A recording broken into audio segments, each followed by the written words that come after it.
کتێبی بەشداری سیاسی ژنانی باشووری کوردستان یەکێک لەو کتێبانەی کە کۆمەڵێک داتا و ئامارن پێمانەڵێت کە ئایا ژنانی کورد لە کایە سیاسیەکان و کۆمەڵایەتەکان و بەشێک لەو کایە گرنگانەی کە هەن شان بەشانی پیاوان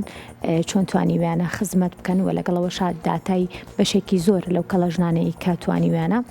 لە کایە سیاسیەکانە کایەکانی کایە گرنگەکانی کۆمەڵگایە بتوانن بەشدار بن بە پێی داتا و هەروەها ئامار ڕێژە و هەروە ژمارەی ژنانی بەشدار بوو لە تەواوی ئەم کایانەیە لەلایەن زۆر بەڕێز خات و کنەر عەبدوڵڵا کە بەڕێزیان نووسەرن داتاکان کۆکراونەتەوە و لە دووتوێی کتێبەکە کە بێگومانم کارێکی زۆر قورسا و ئەم داتایانەش بە ماندووبوونێکی زۆر چەند ساڵێک کۆکراوەتەوە. ئەمڕۆ گفتوگۆکەین دەربارەی تەواوی کتێبەکە. خات و کنێرگیان زۆر بەخێر بێ سلااو لێبێ زۆر خۆشحاڵمەم ئێوارێ لای ئێمەی بۆتەوە کەوتت کارێکی زۆر قورس ئیتر پێکێنین بەوەس ئەی خۆم هات کە 4 ساڵە چەند مادوومتیە بەلە دەستپێکی 4 ساڵەکە و مادەم وایە دەست پێ بکەم چۆن بوو بیرت لەوە کردەوە باس یاخود بڵێم ئەم هەموو داتایە کۆ بکەیتەوە چونکە کایەکان زۆرن بەڕاستی خزمەتکردنی ژنان ئێمە لەوانەیە ببینین لە بەشێک لە بوارە بە بڵێم ئەوەی کە ئێمە بەچاو ئەیان بینین بەڵام هەندێک بواری ترێ ئێمە نابین و ژنانێکی زۆریش هیلاکەن. بەڵێ لە ڕاستیا من باوەڕم بەوە هەیە کە کارکردن بۆ مەسلەی ژنان ڕاستە مەسلەیەکی کۆمەڵگەییە تەنها ئەرکی ژنان و ڕێکخراوەکانی ژنان نییە کاری بۆ بکەن بەڵام میکانیزمی و شێوازی جۆر بە جۆر هەیە بۆ ئەوەی کە بتوانی خزمەتی ژنان و یا بە ئامانجەکانی ژنان بگەی. ئەو کەناڵانە جۆر بە جۆرانە من باوەڕم بەوە هەبوو کە لە قۆناغێکە ئیتر ئەبێ هەوڵەکان یا خوێندنەوەت بۆ بەس پرسی ژن لە هەر بوارێکا بێ سیاسی بێ کۆمەڵایەتی ئابووری بێ بوارە جیاجیاکان بێ لە ڕێگەی داتا و ئامارەوە کاری لەسەر بکرێ. بۆیە ئەم گرنگی داتا و ئامار لەوەیە کە ئەزانی وەزعی یان دۆخی ژنان لەم ساڵە بە بەراورد لە ساڵەکانی ڕابردوو لە چه ئاستێکایە ئیتر ئەوە داتا و ئامارەکان با بڵێن حقیقەتن کە تۆ ئەتوانی لە ڕێگەیەوە بە شێوەیەکی ئەکادمی بتەوێ هەڵوەستە لەسەر پرسی ژن بکەین لە هەر بوارێکە. بۆیە ئەم بابەتە ئەم کتێبە کە ناوی بەشداری سیاسی ژنە لە باشووری کوردستان ئەتوان بڵێن بەرگی سێهەمێتی بەرگی یەکەمی لە 2016 بڵاو کرایەوە کە لەسەری داواکاری تر هەبوو طبعا کردەوە بۆ 2007 بەڵام جیاوازی ساڵی 2016 بۆ ئێستا لە چەند مەودایەکەوە فراوان ترە کتێبەکە بەڵێ کە 4 ساڵی ئیشکردنی منی ویست بۆ ئەوە کتێبەکە ئەتوانم بڵێم لە ساڵی 1992ەوە تا 2024 داتاکانی ژنان لە ڕووی چەندێتیەوە لەخۆ ئەگرێ واتە هەر کەسێک بێوێ یاخود هەر لایەنێک لە موەسسات و دامەزراوەکانی حکومی یا پەرلەمانی یا ڕێکخراوەی یا حزبی بێوێ بزانێ پرسی ژنان لە ڕووی دامارەوە لە ناو ئەم ناوەندانە و پێکاتانەیە لە چەنە وەشێن ناوەکان ئەتوانێت سوود لەم داتایانە وەربگرێت چونکە ئەتوانم بڵێم 304 لاپەڕەیە کتێبەکە و 142 خشتەیە هەر خشتەیەکی بۆ خۆی قسە ئەکا بۆ ئەو ناوەندانە باشە زۆر باشە. بۆ نمونە 6 بەش لەخۆ ئەگرێ بەشی یەکەمی باز لە ئەزمون و مێژووی سەرۆکایەتی هەرێمەکە لە کوردستانە کە چەند هەڵبژاردننی یەک لە دوای یەکی بەخۆ ئەگرتووە. دواتر وەڵامدارەوەیە بۆ زۆرێک لە سەرۆکایەتی پەرلەمانی کوردستان بە هەموو هەڵبژاردنەکانیەوە کە ئەنجامی داوە. کابینەیەک لە دوای یەکەکانی حکوومەت چەند کابینە وەکێن ناوەکان چەند وەزیری تیا بووە وەکێن وەزیرەکان چەندی ژن بووە و هەروەها بەنسبەت هەموو خولەکانی پەرلەمانەوە بەناو هەمووی بوونی هەیە. بەشێکی تری کتێبەکە بەدەر لە ناوەندی پەرلەمانی و سەرۆکایەتی هەرێم و حکوومەت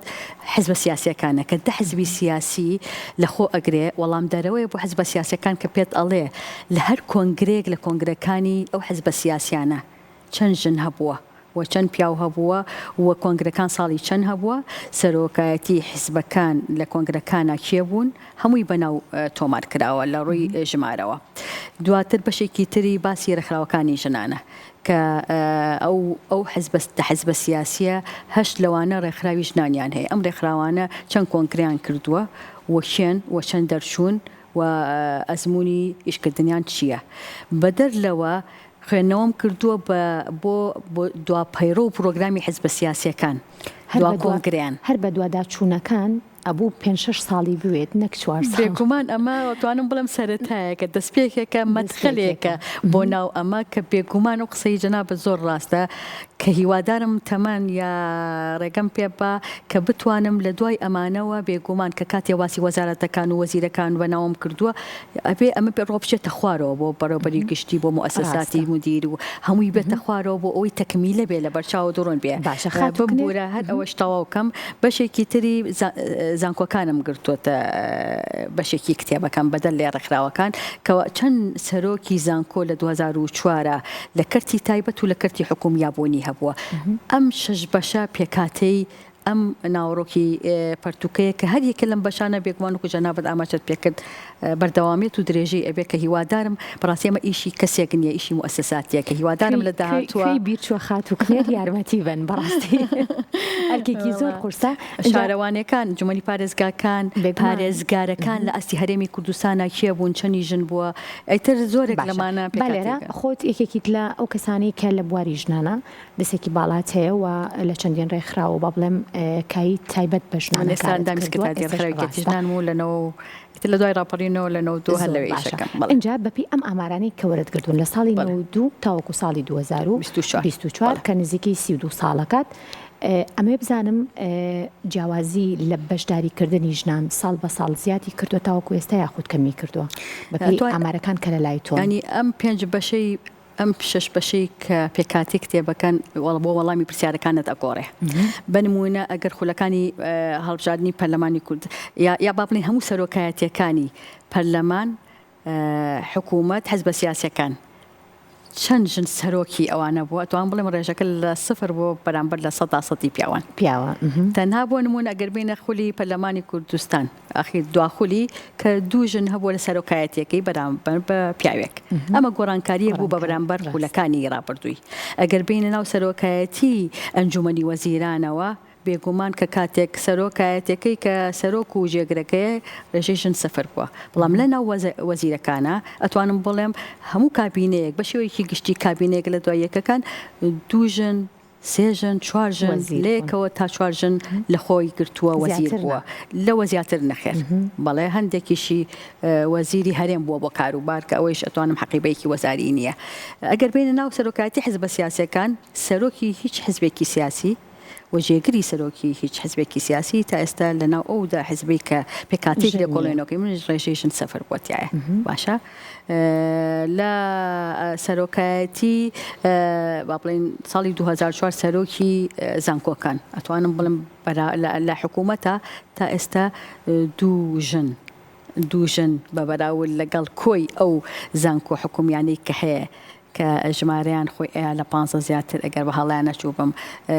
ژنیتە لە کەرتی تایبەتە هیچ شنێکی تیانە بووە لە وەکو سەرۆکی زانکۆ کارێکە وای لێ کردی بە دوای ئەم داتانیان بڕۆی کە ئەگەیتە ئامار و داتا لە بەردەستا ئەبێتە تو ئەزانی لە کوایت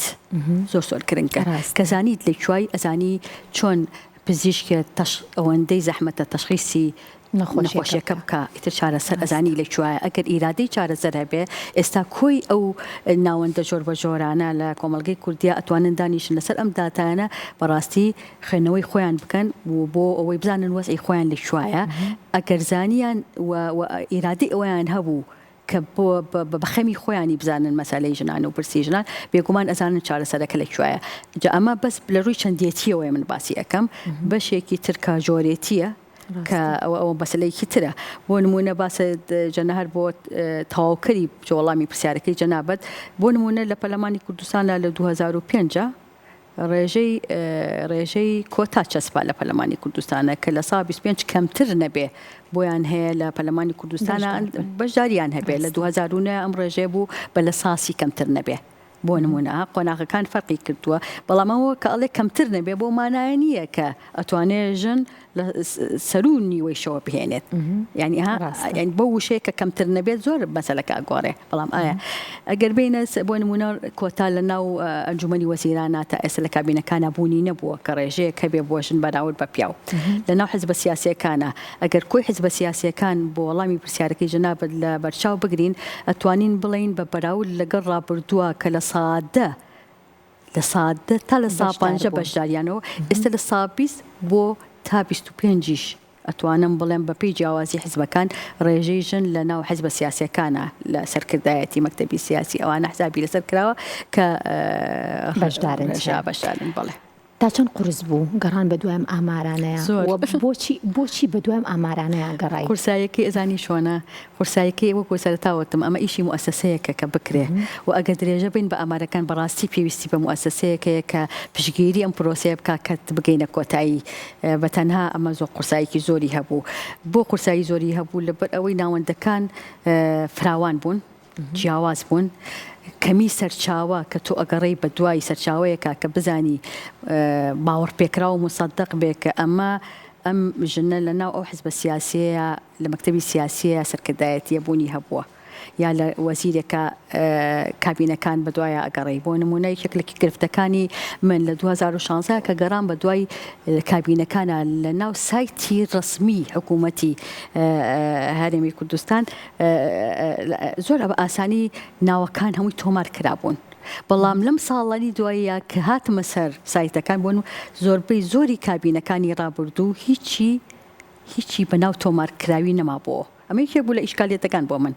باشە لە ڕووی سەرچاوی حیزبەکانەوە بۆ ئەوی بمتوانایە داتایەک لە ڕووی ئەندامی مەکتەبی سیاسیان سەرکردایەتیان بەناو تۆمار بکەم بە ژمارە تۆماری بکەم بەڕاستی ناچار بووم کە بگەڕێمەوە بۆ هەر یەک لە حیزبە سیاسیەکان بەلایەنی کەمەوە 1 تا 3 کەس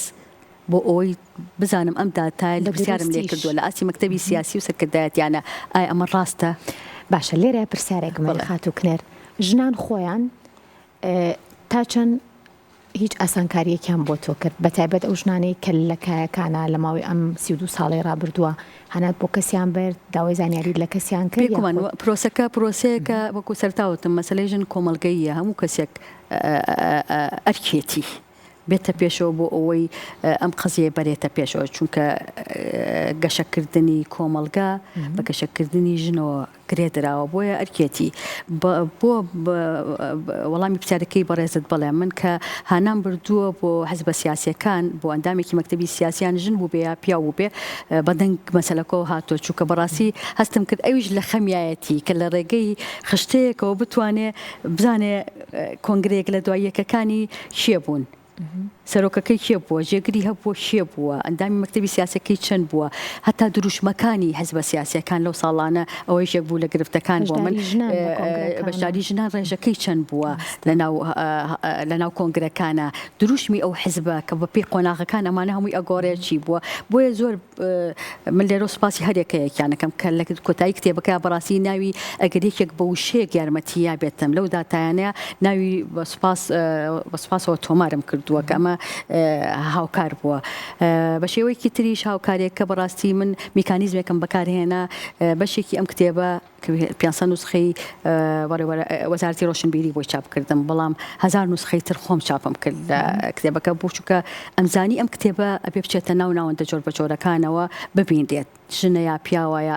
بەرپرسیارەتی ئەو مؤسساتانەی بیبنن بۆ ئەی بتوانن سوودی لێ وەرگرن لەم داتانە چونکە مادەبوونی پێوەدار بوو بۆیە ببوورە هەرمە تەواوەکەم بۆیە ڕێگەیەکم بەکارهێنا پێش چاپکردنی پەیوەندیم پێوەکردن کە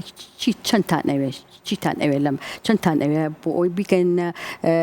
ناو مؤسساتەکانی خۆتانەوە زۆربەی زۆری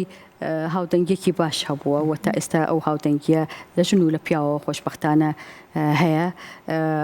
سبەینێش مەراسیمێکی بۆکەین لە یەکێتی ژنانی کوردستان کە ئەوەش یەکەم مەراسیمە کاتێکیشتان پێڵین کە کاتێکی کێوە لە کوێشە اینجا ئەم کتێبەت تا چەند گرنگە بەتایبەت سەرۆکی با بڵێم حیزبەکان تەواوی داتاکان بخوێننەوە بۆ ئەوی بزانن لە ماوەی ئەم 32 ساڵی بەڕێوەچوون و گەشەکردنی حیزبەکانیانە ژنان چکایەکیان هەبووە چەند بەشدار بوون و چۆن بەشدار بوون نەک گرنگە بەڵکو ئەرک و بەرپرسیارەتی سەرۆکی حیزبەکانە بۆ لەبەر ئەوەی سەرۆکی حیزبەکان ئێستا حەزب وەکو هەموو وڵاتانی تر لە ناو ئەوانن ئەچنە نوێنەرەکانیان ئەچێتە ناو پەرلەمان ئەوانن نوێنەرەکانیان ئەچێتە ناو ئەنجومەنی وەزیران ئەوانن زۆربەی زۆری جومگە سەرەکیەکانی ناو کۆمەڵگە بوونیان هەیە بۆیە گرنگە ئیرادەی حەزب بۆ ئەم داتایانە ئەگەر بیانەوێ ئەگەر ئیرادی گۆڕانکاریان هەبێ بۆ مەسەلەی ژنان زۆر گرنگە ئەم داتایانە سوودی لێوەرگرن زۆر باشە ژنان لەگەڵ هەڵدانەوەی بەڵام پەڕەکانی نێو کتێبی بەشداری سیاسی ژنانی باشووری کوردستانە بە درێژای ئەم 32 ساڵە و کای ژنان بەتایبەت لە بواری سیاسیە لە نێو کتێبەکەیە دڵخۆشکەرە بێت بۆ ئەوان؟ لە هەندێک ڕۆ بەڵێ لە هەندێک ڕۆ نەخێر لە هەندێک ڕۆ پێویستی بەوەیە ئەگەر بەرەو باشتر ڕۆشتۆ باشتری بکەن و لە ڕووی چەندێتیەوە بەلای منەوە گرنگە بەشداربوونی ژنان کە ئێستا لە ناو مەکتەبی سیاسەکانە زیاترن ڕێژیان لە ڕووی ڕێژەوە لە ڕووی ژمارەوە بە بەراورد لە 100 ساڵانی تر بەڵام لە ڕووی چۆرێتیەوە کە ئەمە بەڕاستی لێکۆڵینەوەیەکی تری ئەوەیە کە هیوادارم بتوانین درێژە بەوە بین لە ڕووی جۆرێتی و پێویستمان پێێتی بۆیە لە هەندێک ڕۆ بەڵێ زۆر جێی ئومێدە کە گۆڕانکاری هەیە لە ڕووی ڕێژەوە بەڵام لە ڕووی چۆنێتی و پێویستمان بە ئیشکردن هەیە لە هەندێک ڕووی ترەوە بەراوردی بۆ نمونە کە ئەڵێم نەخێر بەراوردی ئەگەر ڕێژەی حزبە سیاسیەکان ڕێژەی ژنان لە حزبە سیاسیەکان بکەین وما دەرەکەوێ ڕێژەکە کەمترە بە بەراورد لەگەر ڕێژەی حزبە سیاسیەکان لەناو ئەو کۆتایی لە پەرلەمانی کوردستانە خۆیان ڕەزامەند بوون لەسەری ئەمە دووفاقەیەک پیشانەیە بۆ من وەکو حزبی سیاسی ڕەزامەند بن لەسەر ئەوەی ڕێژەی ژن لە پەرلەمان لە ساسی کەمتر نەبێ بەڵام لەناو حزبەکەی خۆمە لە سا 20 بێت وانە بۆ ڕۆ نەچوو بێتە ئەم ڕێژەیە ڕۆ نەچوو بێتە خوارەوە تا جومگەکانی خوارەوە کە ئاستی جەماوەرە گرنگە ئەم بەشداربوونە بە ڕێژە بە کۆتا بۆ ئەڵێم کۆتا بەڕاستی من خۆم باوەڕم بە کۆتا نییە کە بەردەوامێتی هەبێت چونکە بۆ خۆناغێکی کاتیە ئەدوێ سوودی لێ وەربگیرێ لە دواییە لە ماوەیەکی کورتە بتوانێتە دیراسە بکرێت کۆتا نەمێنێ بەڵکو چی دەور ببینێ توانە لێهاتووی کارامەیی دەور ببینێ بۆ ژن و پیا و بۆ ئەوی بتوانێت ناو بچێتە ناو موسەساتی ئەم دام و دەستگایانەیە کە گرنگە حزبی بێ حکوومیەت توانە لێهاتووی بۆیە لەویا بەڕاستی ئەبێ کار بۆ ئەوە بکرێ ئیتر کاریگەری کاریزمای کەسەکان ڕۆڵ ببینن بەپی پسپۆریان بەپی توانیان بۆ ئەوەی لە ناو جومگەکانە کە بوونیان هەبێت. سبەینێ کاتژمێر چەند و لەکوێ لێرەوە خۆت توانی و کامەری خۆت دەتوانی بانگەشتی هەر کەسێ بکەیت کە سەرتامێ زۆر سپاسی کەناڵی کورسات بکەم کە بۆ ئەمە بۆ دووەم جارە بایەخ بەم بابەتە ئەیان کە بە گرنگیەوە کە مەسەلەکە لایەن گرنگە من زۆر پێزانین هەیە کە ئەبوو بەڕاستی هەموو کەناڵەکانی ڕاگەیاندن بەبێ جیاوازی ئەم مەسەلەیە بە مەسەلەی خۆیان بزانن چونکە ئیتر ئەمە هی من نییە هەتا ئەو کاتە هی من بوو کە من 4 ساڵمان دوو بووم ئەم کتێبەم هێنایە بەرهەم ئیتر هی هەمومانە هیوادارم هەموو لایەنەکان سوودی لێوەرگرن وەڵامی پرسیارەکەی بۆ ڕێزت سوێنێ سەعات 5:30 بۆ 6:30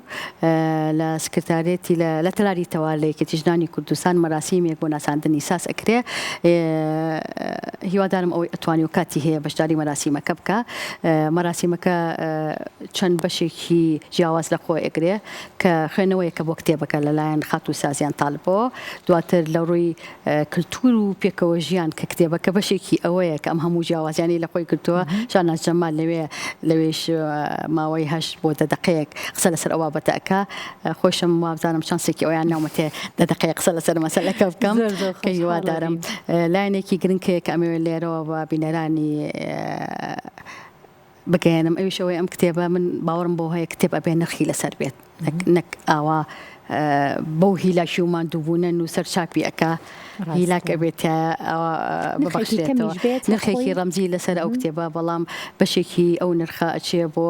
چاپکردنەوەی کتێبەکە بەشەکەی تری بۆ هاوکاریکردنی مناڵانی سالاسیمایە کە ئومێدەکەم ئەم حقیقەتە خەڵک بیزانێت چونکە گرنگە نووسەر کە کاتێ هیلاکە بێ بەمان دووبوونیەوە ئەمەش لە بەرچاو بکێت بە هیوای بەردەوامی سوپاس بۆ خاتوو دڵان و سەر کە لەم بەشێ کورسات مەگەزین سپاس بۆ بەڕێستان سپاس